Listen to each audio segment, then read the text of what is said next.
¿Qué es un indicador económico? Los indicadores económicos son datos estadísticas que reflejan el estado y la dirección de una economía, permitiéndoles analizar su rendimiento pasado, presente y predecir su evolución futura. Incluyen indicadores como el Producto Interno Bruto, que es el PIB, la inflación, la tasa de desempleo, el crecimiento económico, las tasas de intereses, entre otros.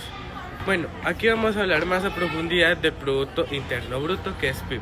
Es la medida del valor total de todos los bienes y servicios finales producidos dentro de las fronteras de un país en un periodo determinado, generalmente en un año.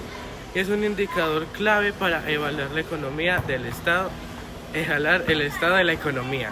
Es una variable macroeconómica, es un indicador clave para conocer el tamaño de nuestra economía en un país y permite comparar el tamaño de las economías de diferentes países. Es una herramienta para evaluar el crecimiento económico y también es una herramienta para tomar decisiones políticas y económicas. El PIB per cápita es el PIB dividido entre el número de habitantes de un país. Ahora, hablemos del Producto Nacional Bruto, o PNB. Es el indicador de la macroeconomía que mide el valor total de todos los bienes y servicios finales producidos por unos residentes de un país, independientemente si la producción ocurre dentro o fuera de las fronteras de un país. Se basa en la producción nacional tomando en cuenta los factores económicos. Se calcula dentro de un periodo específico. Nos brinda información sobre la capacidad de producción y es útil para analizar el crecimiento económico. El crecimiento económico se refiere al aumento sostenido y continuo de la producción de bienes y servicios en una economía durante un periodo de tiempo prolongado. Indica cuando una sociedad produce y consume cada vez más a lo largo del tiempo. Bueno, el aumento de la producción mejora la calidad de vida y el crecimiento sostenido, el desarrollo de la capacidad productiva, la apertura de los mercados exteriores. Ahora, para especificar más temas de la economía, hablaremos de la macroeconomía y la microeconomía. La macroeconomía juega un papel muy importante a gran escala, porque la macroeconomía se enfoca en analizar los comportamientos de la economía en conjunto, como el crecimiento económico, la inflación, el desempleo, la inversión y el consumo y el PIB, entre otros, porque hay demasiados.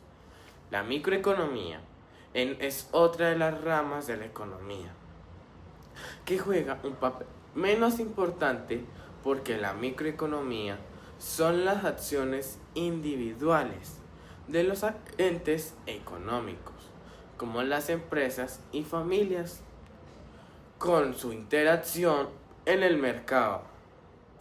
También analiza elementos básicos como los bienes, los servicios, los precios, el mercado y los agentes económicos. Ahora hablemos de unos datos curiosos. ¿Sabías que Tuvalu es el país con el PIB más bajo del mundo? El PIB mundial en 2024 superan los 110 billones de dólares estadounidenses.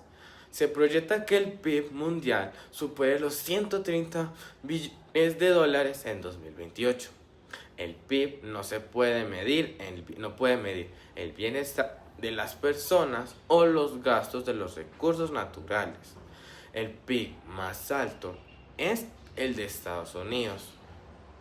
La economía de los Estados Unidos, larga redundancia, representa casi el 25% del PIB mundial en el año 2016.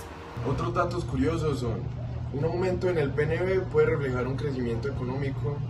El PNB a menudo se confunde con el Producto Interno Bruto, que es el PIB.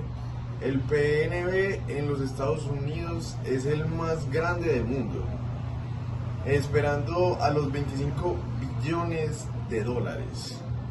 Bueno, aunque India tiene un PNB total grande debido a su enorme población, su PNB per cápita es más bajo que el de muchas otras naciones. El crecimiento económico de un indicador de la salud económica de un país. El crecimiento económico se puede pedir en crecimiento por aumento en las rentas y aumentos de productividad. y el crecimiento económico se genera por un progreso técnico, la inversión y acumulación per cápita de capital. Un dato curioso que tenemos sobre el Producto Interno Bruto es Estados Unidos. Para mí es un ejemplo muy bueno porque básicamente es una potencia mundial.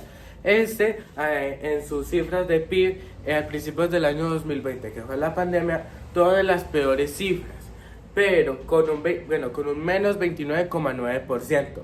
Pero al final de este 2020 logró lo más inesperado, alcanzar su pico de crecimiento económico, que sería 35,3%. ¿Esto qué significa? Que las potencias siempre tendrán un porcentaje más alto porque tienen más recursos y tienen más lugares para donde expandirse, tienen más poder, y es algo que nosotros como colombianos no podemos lograr. Para hablar de los gráficos, esto siempre será con porcentaje, ya que esto nos ayuda a comparar el crecimiento económico de diferentes países sin que el tamaño de la economía afecte la comparación. Para hablar del Producto Interno Bruto vamos a coger la gráfica de nuestro país para el PIB, que es Colombia. Para mí tiene un porcentaje muy equilibrado para ser un país tercermundista, ya que está en el 3% y 7%, una cifra muy equilibrada para estos países. También podríamos decir que el PIB más bajo de todo el año en nuestro país Colombia fue el 2020 por la pandemia que tuvimos. Y el pico más alto fue el 2021 por la reactivación de con un 10,8%. Para hablar del PNB vamos a ir a un gráfico más amplio, cual abarca muchos países. ¿Por qué? Porque el PNB habla de los productos y servicios que son hechos en otros países. Entonces por eso lo quise hacer con una gráfica más amplia. Bueno, por ejemplo, aquí tenemos que el 23% de esta la tiene Estados Unidos. Es algo lógico porque Estados Unidos tiene muchas colonias o muchas empresas en diferentes países para tener mucho control. Y en segundo lugar tenemos a China con un 10,8%. Para mí eso es algo muy lógico, ya que China es una de las mayores exportadores de productos en todo el mundo, ya que puede exportar platos, vasos, entre otros. Y ya, por ejemplo, tenemos un país más asiático que sería Japón con un 8,5%, Alemania con un 5,1% y Francia con un 3,5%. Y la importancia de los indicadores económicos radica no solo en que son elementales para evaluar, dar seguimiento y predecir tendencias de la situación de la región o el municipio o en lo referente a la cuestión económica, sino que también son necesarios para valorar el desempeño de cada uno de los programas del gobierno. Hablemos de la importancia de la educación financiera desde una temprana.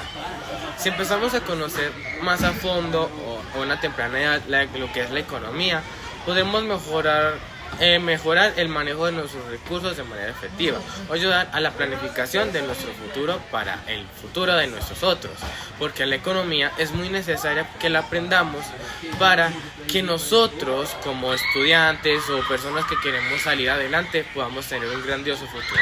Muchas gracias.